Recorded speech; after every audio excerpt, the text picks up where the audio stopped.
మాది నంబూరు. మా ఆయన గారి పేరు భాస్కర్రావు.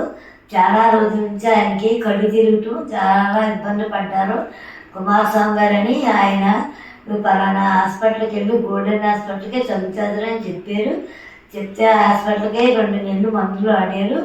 ఒక రోజుని ఆయనకి మొఖం వాసిపోయి చాలా ఇబ్బందికరం అయిపోయింది. రాత్రికాడే ఆటో కట్టించుకుని తీసుకొచ్చాం. డాక్టర్ గారు హాస్పిటల్లో అడ్మిట్ అమ్మన్నారు. అయిన తర్వాత ఐసీయూలో పెట్టాలన్నారు. 15 రోజులు పెట్టారు.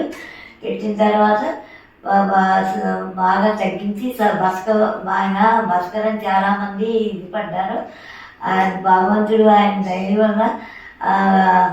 భగవంతుడి దయ వల్ల ఆయన ప్రాణం పోసారు డాక్టర్ గారు.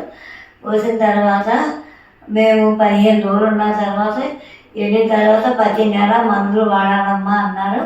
ఆ రకంగానే ప్రతి నెల ఈ 2 సంవత్సరాల నుంచి ఇక్కడికి గోల్డెన్ హాస్పిటల్కి వస్తున్నాము. మీ అందరికీ ధన్యవాదాలు.